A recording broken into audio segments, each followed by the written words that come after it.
2025년 1월 26일 설교 기쁨의 근원 복기입니다.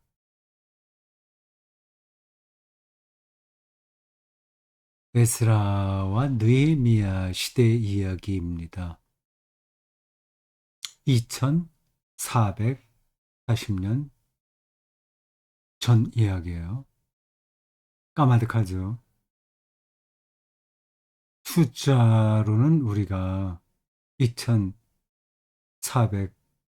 년 전을 생각할 수 있으나 실감하기는 힘듭니다.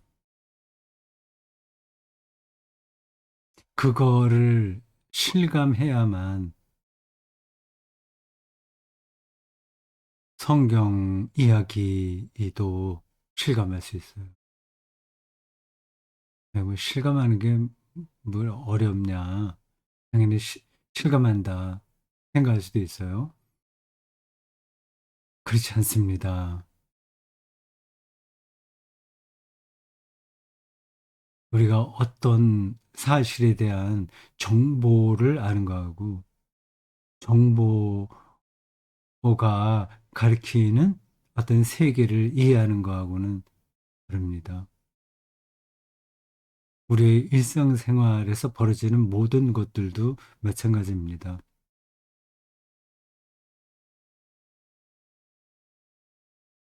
2400년 전 이야기를 우리의 시각으로만 따라가면 안 되는 거예요. 2400년 전과 지금과는 큰 차이가 있습니다. 우리는 세계를 지금의 시각으로만 이해를 합니다. 이 시간과 공간 요 안에 우리가 갇혀 있는 거죠. 비유적으로 설명하면 이렇습니다. 5학년, 5살짜리 아이가 있다고 합시다. 아니면 초등학교 5학년이라고 해도 좋습니다. 그 아이에게 이 세계는 그 수준으로만 이해가 되는 겁니다. 5살짜리 아이는 가정에서 어머니, 아버지 있고, 뭐, 오빠나 동생이 있을 수 있죠. 유치원 다닐 수 있습니다. 그게 그 아이의 세계예요. 초등학교 5학년 아이는 조금 더 넓은 세계이나 그가 모든 세계를 이해하지 못합니다. 그가 학교에서 아프리카, 라틴 아메리카, 동남아시아 등에 관한 이야기를 듣고 배운다고 하더라도 실감하지 못합니다. 어른이 되면 이 세계를 전체적으로 이해하게 되잖아요. 그 비슷한 겁니다. 우리는 일반적으로 어른이 돼도 그 세계 안에 갇혀서 삽니다. 대한민국이라는 그 한계, 그 자본주의 체제라는 그 한계, 그 안에 삽니다. 그게 대단히 압도적인 거예요. 그 설교 후반부에 그 얘기를 했을 겁니다. 여기는 나오지 않는데, 자기를, 자기 인생을 자기가 완성해야 된다는 압박감, 그리고 자기 소멸에 대한 두려움. 이게 우리를 완전하게 지배하고 있습니다. 그러니까 다른 게 눈에 보이지 않는 거예요. 이거를 넘어서지 않으면 이렇게 신앙은 성립되지 않습니다. 근데 그걸 어떻게 넘어서냐? 기도 많이 하면 되지. 예배를 잘 드리면 되지. 교회 에, 그 일꾼이 되면 되겠지. 그렇게 생각할 수 있습니다. 근데 그게 필요한 일이긴 하나, 그것으로 이 문제가 해결되지 않습니다. 2400년 전 이야기를 실감하려면 그 인간 삶, 역사, 시간, 이런 것들 총체적으로 생각할 수 있어야 됩니다.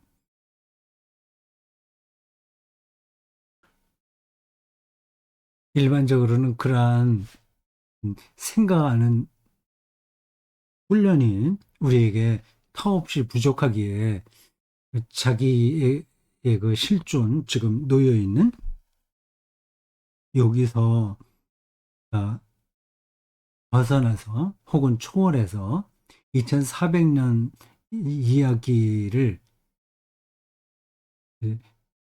실질적으로 경험하기 쉽지 않은 거죠. 제가 뜸들이듯이 이야기를 해서 미안합니다. 그 에스라와 느헤미야를 제가 이번에 설교 본문으로 삼았습니다. 에스라와 느헤미야 2400년 전에요.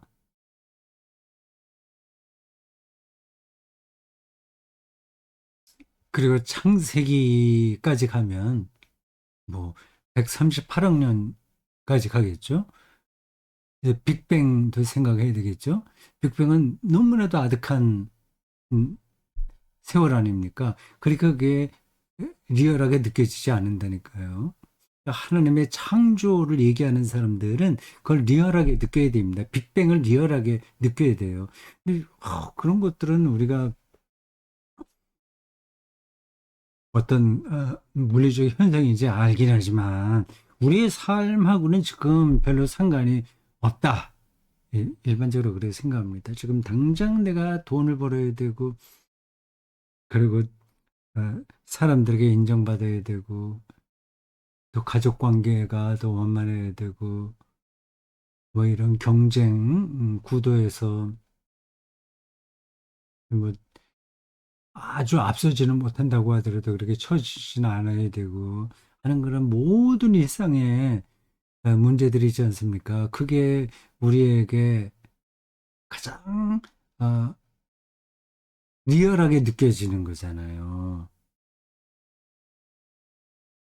거기에 묶여 있어서 그 하나님의 창조와 지금 말하는 에스라 느헤미야 이런 이야기가 실감하기 힘든 겁니다. 여기서 벗어나는 길은 다른 길이 없어요. 안식일 개념으로 얘기를 하자면 일상으로부터 일단 탈출해야 돼요. 일상이 단절되어야 돼요. 일상이 소중하긴 하지만 일상 과잉에 자기가 묶여 있는 한, 이 2400년 전 아니면 더 이상의 것. 그리고 우리 기독교인들은 미래까지 생각하잖아요. 종말까지 생각하잖아요. 예수께서 오신다고, 종말에 다시 오신다고 그걸 기다리고 있지 않습니까? 근데 그러한 이야기들을 실감할 수 있는 거죠. 일상에 노예처럼 묶여 있는 한, 그런 쪽으로 우리 영적 관심이 가 닿을 수가 없습니다. 그래서 안식일은 일상을 멈추는 거예요. 그래서 다시 또 일상으로 돌아오긴 해야 됩니다. 최소한도 일주일에 한 번 정도는 일상을 단절하고 아주 근원으로 돌아가는 어, 그 훈련이 루틴으로 우리에게 주어져야 됩니다.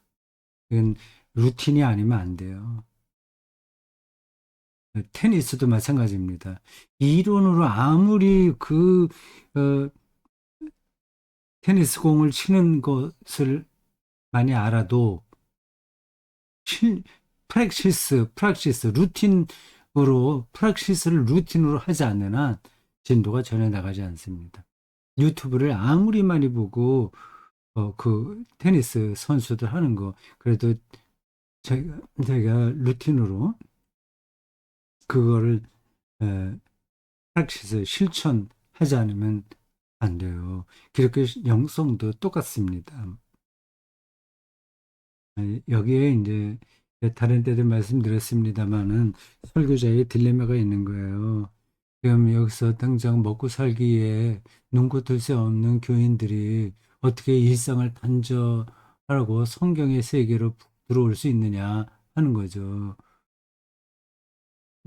음, 또 잘못하면 일상을 소홀하게 여길 수도 있잖아요. 또 그건 아니란 말이에요. 자, 에스라 느헤미야 2400년 전에 살았던 사람인데 에스라는 율법 학자예요. 전문적인 학자예요. 그 서기관이라고 할 수 있습니다. 느헤미야는 정치인이에요. 그러니까 선지자가 아닙니다. 느헤미야는 에스라는 선지자라고 불러도 되긴 하겠죠. 학자니까요. 선지자하고는 또 좀 다른데. 뭐 예레미야, 이사야 뭐 이런 사람하고 또 좀 다르죠. 어쨌든 이 사람들은 포로 귀환 음, 이후에 유대를 회복해 보려고 노력했던 사람들입니다. 그중 그런 활동 중에 한 장면이 오늘 느헤미야 8장에 나온 거예요. 에스라 느헤미야는 같이 갑니다. 거의 같은 시대에 활동했어요. 또 겹쳐져요. 오늘 본문에도 어, 그런 표현들이 나옵니다. 설교 시간에 말씀드린 것처럼 에스라와 느헤미야가 같은 음, 묶음으로 되어 있는 성경도 있어요. 판본에 따라서. 우리가 가지고 있는 성경에는 이제 구분되어 있습니다. 낭독했다고 했습니다. 렉셔너리에 따라서 오늘 현대 교회는 성경을 낭독합니다. 읽는 거예요. 읽는 게 중요합니다. 초등학교 처음 들어가서 읽기를 먼저 하지 않습니까? 선생님 따라서 읽는 거예요. 바두가 바두가 이리 오너라 라든지 어머니 아버지 학교 다녀오겠습니다. 네, 그런 것들을 따라서 읽는 거예요. 이 낭독이 기독교 전통 예배에서 굉장히 중요합니다. 천자문도 일단 외우잖아요. 읽잖아요. 외우는 거예요. 소리를 내고 듣고 그리고 그 다음엔 또 쓰고 이런 방식으로 그 어, 텍스트가 말하는 세계 안으로 들어가는 겁니다. 예배 때 구약 한 군데 있고 시편 읽고 이건 주로 교독으로 하죠. 그리고 신약에서 서신 그리고 복음서 이렇게 있습니다. 세계 모든 교회가 이렇게 합니다. 모든 교회가 그렇게 합니다. 정통교회는 다 그렇게 합니다. 근데 한국교회만 유별나게 이걸 안 해요. 렉셔나리를 안 합니다. 대신 설교 본만 읽어요. 설교를 하기 위한 성경 구절만 읽습니다. 이건 잘못된 거예요. 그거를 알긴 아는데 교회에서 실행하지는 못, 그걸 고치지는 못합니다. 설교, 설교를 위한 성경 구절 한 군데만 읽는 전통은 미국의 부흥회에서 온 것 같아요. 물론 지금 한국교회에서도 그 렉셔너리 성서 일과라고 합니다. 뭐 성서 정과라고도 부르고요. 따라서 하는 교회들이 제법 됩니다. 예배 예전에 따라서 드리는 교회들이 그렇습니다. 이게 필요해요. 자기 뭐가 필요하네 지루하더라. 뭐 설교가 중요하지. 그래서 설교에 대한 그 성경 구절을 읽으면 충분하지. 뭐 이렇게 네 군데 다 찾아서 읽냐. 이런 반론도 있습니다. 그건 여기서 제가 더 깊이 다루지 않겠습니다. 자세하게 해석했다고 그래요. 그리고 청중들이 이해했다고 합니다. 그 세 개, 낭독, 해석, 이해. 요게 설교와 예배에서 좀 핵심이라고 할 수 있습니다. 예배의 여러 진행 중에서 요 세 묶음이 이제 같이 다시 진행돼야 되는 거죠. 일단 본문을 읽고, 본문을 읽고, 이 읽는 것 자체가 사실은 설교나 마찬가지예요. 이- 이런 점에서 한국교회 예배 때 사용하는 그 어, 성경 번역을 좀 잘했어야 되는데 좀 아쉬운 게 좀 많습니다. 그걸 해석해주고 그리고 사람들이 이해까지 도달해야 됩니다. 낭독, 해석, 이해죠.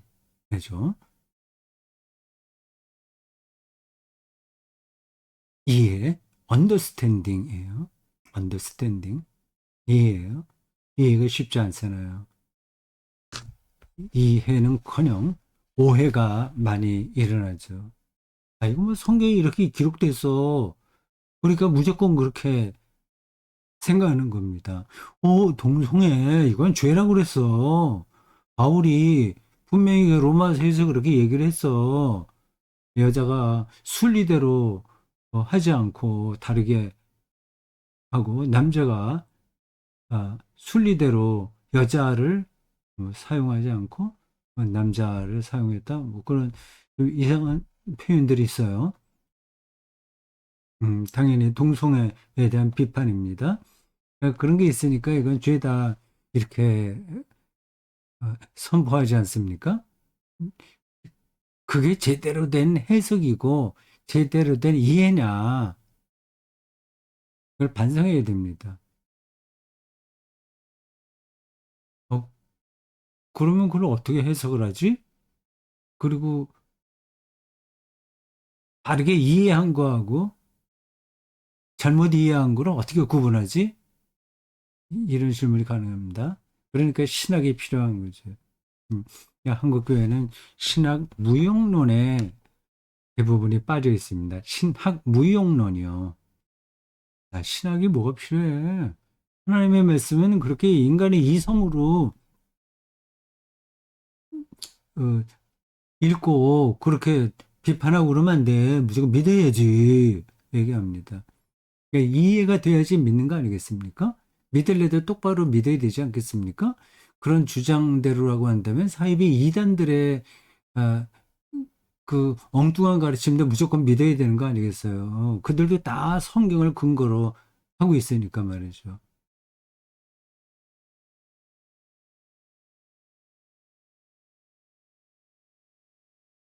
과연 한국교회 강단에서 이 세 가지 낭독이 제대로 실행되고 있느냐? 아니죠. 바르게 해석되고 있느냐? 그것도 아니죠. 아유, 뭐 내가 설교 들어보니까 다 목사님들이 해석하고 계시더라. 그렇게 하는 분들도 계실 겁니다. 근데 지금 여기서 그거를 자세하게 말씀드리진 않겠는데 그냥 간단하게만 말씀드리면 이렇습니다. 해석하는 게 아니라 적용하기만 하는 겁니다. 이미 답은 알아요. 성경이 말하는 답을 알아. 그걸 어떻게 우리가 아, 이 삶에서 구현할 수 있느냐? 그것만 하고 있습니다. 그건 해석이 아닌 거예요.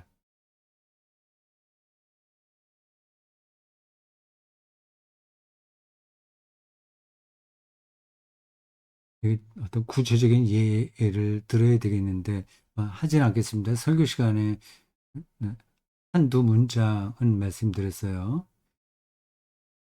성경 텍스트는요, 달을 가리키는 손가락이에요. 메타포예요. 홍해가 갈라졌다. 그럼 메타포입니다. 은유예요. 하나님께서 낮에는 구름 기둥으로, 밤에는 불 기둥으로 이스라엘 백성들을 광야에서 인도했다고 하는 것도 메타포예요. 어떤 화산 폭발 이런 것들을 보고 하나님이 인도한 거로 이해를 한 거죠. 근데 그런 것을 아주 실제로 불기둥과 뭐 구름기둥 이런 것들이 나타났다거나 뭐 만나와 메추라기 사건들도 마찬가지입니다. 어떤 그런 기적적인 것만이 아니라 다른 음, 본문들도 다 마찬가지예요. 그거는 어떤 궁극적인 세계를 경험한 사람들이 인간의 언어로 그것을 표현하고자 하니까 은유로 말할 수밖에 없는 겁니다. 그래서 제가 종종 성경은 시와 같다고 말씀드린 거예요. 이 부분에서 아직까지 정리가 안 되고 헷갈려 하는 목사들과 신자들이 많습니다.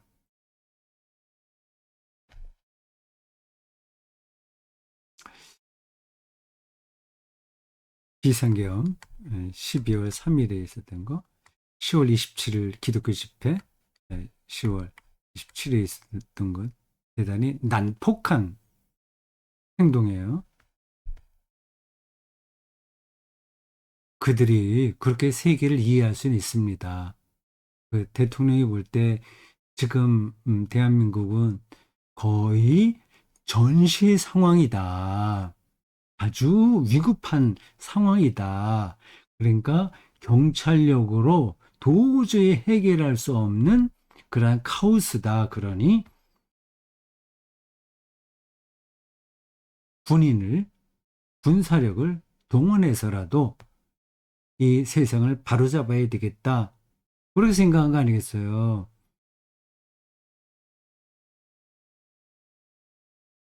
12.7 집회도 비슷한 겁니다. 이, 이 세상 돌아가는 꼴을 보니까 동성애자들에게도 이성애자들과 똑같은 권리를 주려고 하는 것 같으니 미리 막아야 되겠다. 그래서 200만 그리스도인들을 모아서 세상을 어, 협박하는 거 아니겠어요? 위협하는 거죠. 그렇게 많이 모이면 그, 어, 그 법을 제정하는 입법부에서 아무래도 그 신경 쓰겠죠. 이런 난폭한 행동이 이 두 군데서 똑같이 나왔다고 저는 생각합니다. 비슷해요. 이, 그래서 지금 비상계엄을 선포한 그분을 비호하는 세력 중에서 상당한 세력이 기독교인들입니다. 태극기 부대를 거론할 필요도 없어요. 그 외에도 많이 있습니다. 이건 믿거나 말거나인데 믿을 수 없는 얘기인데 장로의 신학대학 어느 교수가 노골적으로 비호하더라고요. 가능한가는 모르겠습니다. 그게 신학대학에서 정교수, 그 사람이 정교수 맞겠죠? 정교수를 잇는 사람이 그걸 비호하다니 이건 상식적으로 이해가 되지 않습니다. 그 신학대학 학생들이 가만히 있나? 그래도 지금 방학 동안이 방학기라서 그냥 있을지 모르겠는데 아마 새학기 시작하면 문제가 불거질 수밖에 없을 거요. 그리고 같은 교수단에서도 그냥 넘어갈 수 없는 이야기일 거예요.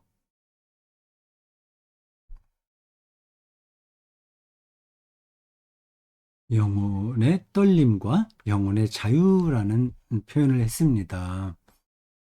그 에스라와 느헤미야 이런 사람들의 그 성경 읽기와 그리고 해석 어, 그리고 이해하고서 눈물을 흘린 그 군중들의 그 전반적인 상황에서 일어나는 어떤 영적 현상이 이와 같았다 얘기하는 겁니다. 떨림을 경험하는 거죠. 이 이런 것도 이제 종교적인 표현이라서 손에 잡힐 듯 잡히지 않을 듯 할 겁니다. 영혼의 떨림, 뭐가 영혼의 떨림이지? 도대체 영혼이 뭐지? 무섭다고 하는 뜻인가? 뭐, 거룩한 두려움? 보통 우리가 종교 경험의 한 현상으로서 누미노제요. 거룩한 두려움, 두려움을 얘기하나? 뭐 상투스, 상투스, 상투스 이런 것들 얘기하나? 물론 다 연관되는 겁니다. 이걸 우리 일상적인 용어로 바꾼다면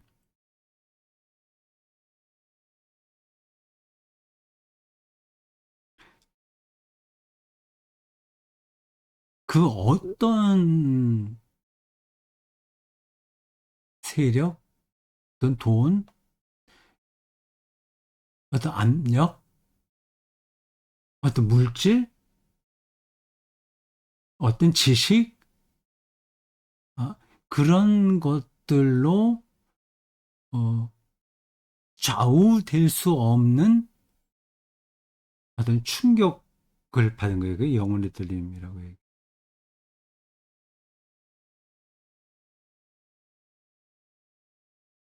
그 이렇게 좀 어, 비유적으로 생각해 보십시오.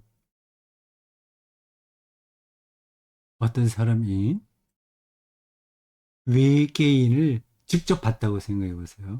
그러면 이제 지금까지 자기가 알고 있었던 세계가 완전히 다른 거잖아요. 그럼 완전히 충격을 받는 세계가 완전히 달라지는 거니까요. 이 세계관이 완전히 흔들리는 거니까요. 그걸 이제 영혼의 떨림이라고 하는 겁니다. 영혼의 자유도 꼭 같이 연장선에서 생각할 수 있습니다. 그러니까 우리의 가장 궁극적이고 깊이에 있는 생각이 자유로워지는 거죠. 영혼의 자유가 그렇습니다.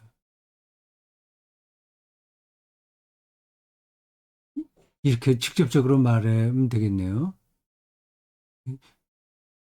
죽음까지도 절대적이지 않은 그러한 영적인 상태를 영혼의 자유라고 얘기합니다. 죽음까지 극복되는 그러한 영적인 경험들을 가리켜서 영혼의 자유라고 하는 거예요.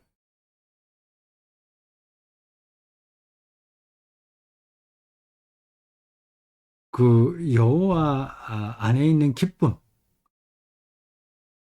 음, 이제 기쁨의 근원이 이제 그렇다고 하는 거거든요. 이 기쁨의 근원이 여호와 안에 있는 거예요. 그게 뭐 예수 믿어도 어려운 일 많이 나고 시련도 당하고 하는데 그 뭐 예수 믿으나 믿지 않는 똑같은데 뭘 어떻게 되냐 뭐 무슨 그 여호와의 일은 꿈이라는 말이 말장난 같다 이런 생각이 들 수 있습니다.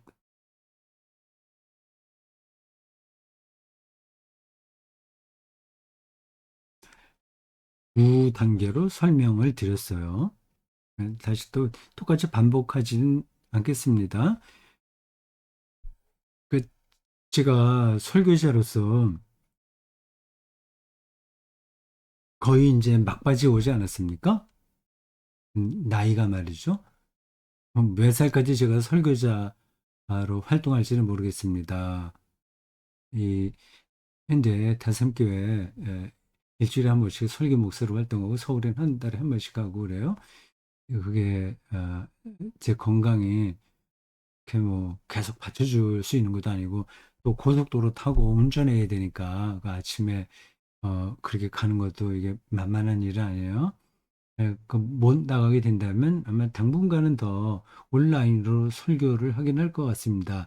그건 제가 설교자로 활동해야 된다는 그러한 소명감보다는 그 설교 행위가 나의 영적인 수행이기 때문에 그렇습니다.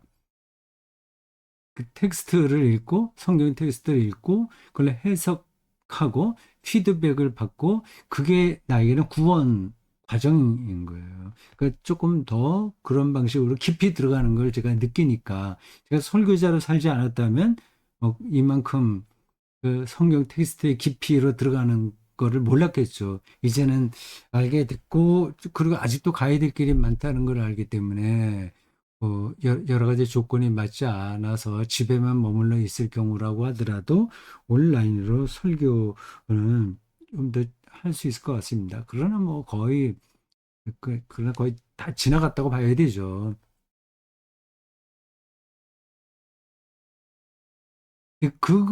그게 지금 현재 저에게 주어진 숙제입니다. 기독교 용어를 어떻게 일상적인 걸로 전달할 수 있느냐는 거죠. 이 말도 더 많은 설명이 필요한데, 뭐, 길게 끌지 않겠습니다. 여호와로 인한 기쁨, 얘기하는데, 그게 도대체 뭐냐 하는 거죠. 이게 실질적으로 뭐냐 하는 거죠. 예수 믿고 우리가 영생을 얻는다고 하는데, 그게 뭘까 하는 거죠, 영생. 영생을 얻었습니다. 약속으로 받았습니다. 그러니까 우리가 평화롭게 살아야 됩니다. 이런 거는 충분하지 않은 거거든요. 영생 자체에 대한 경험이 있어야 되잖아요. 그리고 몸의 부활을 믿는다고 하는데 사도신경에 그 몸의 부활이 뭐냐 하는 거죠. 그걸 그냥 말로만 던져놓고 우리가 몸의 부활을 약속받았으니까 걱정하지 말고 어떻게 삽시다. 이걸로는 충분하지 않잖아요. 그래서 지금 계속 제가 설교할 때마다 그 대목을 염두에 두는 겁니다. 내가 지금 말하고 있는 이 성서 언어, 그리고 설교 언어, 어, 기독교 언어가 어떤 일상적인 리얼리티를 확보하냐. 그게 있는 거예요. 그래서 두 단계로 설명한다고 했는데, 존재론적으로 주어진 생명 안으로도 일단 들어가는 거예요. 여호와로 인한 기쁨이 걷고 배설하고 숨쉬고 이건 이제 우리가 돈으로 하는 게 아니니까 존재론적인 차원이거든요. 그걸로 기쁘면 그게 여호와로 인한 기쁨의 첫 발자국이라고 하는 겁니다. 그런 점에서 기독교인들은 예술가가 되고 거룩한 예술가가 되고 시인이 돼야 돼요. 이 호모 에렉투스로서의 그 황홀한 느낌을 모른 채 어떻게 하나님이 우리를 창조했다는 사실을 실감할 수 있겠습니까? 기독론적으로 죄와 주물없도 해방이에요. 이 1단계 여기에는 이제 이거는 삼위일체론적인 관점에서 얘기한다면 이건 창조주 하나님, 창조주 하나님, 그리고 생명의 영인 성령, 네, 관점이라고 할 수 있어요. 근데 여기 이론적으로는 유대교하고도 우리가 서로 통해요. 그리고 조금 더 넓게 보면 일반 종교하고도 대화가 가능합니다. 이런 쪽에는. 그 불교, 티베트 불교 같은 데는 그 삼보일배 하지 않습니까? 고통스러운데 왜 그런가 하지? 이렇게 좀 생각할 텐데, 그 어떤 인간의 걷는 것과 그리고 흙과 하나가 된다는 그 절체절명의 사태 속으로 들어가는 거예요. 그 이제 우리가 같이 대화가 됩니다. 근데 기독교만의 어떤 차원이 있는데 이게 바로 예수 그리스도를 통한 죄와 죽음의 해방이에요. 이- 여기서 여기 연결돼 압박감, 자기 스스로 자기를 완성해야 된다 압박감과 자기 소멸에 대한 두려움, 죽음이잖아요. 예수 그리스도 통해서 여기서 해방되었다는 게 기독교의 종교와 구분되는 핵심이잖아요. 그리고 여기에 기독교의 참된 그 삶의 능력이 있지 않습니까? 이것도 뭐 설교 때마다 또 설명할 수 없어서 오늘은 그렇게 지나갔습니다. 다른 때 어, 이야기 했을 거예요. 또 앞으로도 계속 하게 될 겁니다. 자, 오늘 여기까지 하겠습니다. 수고하셨어요.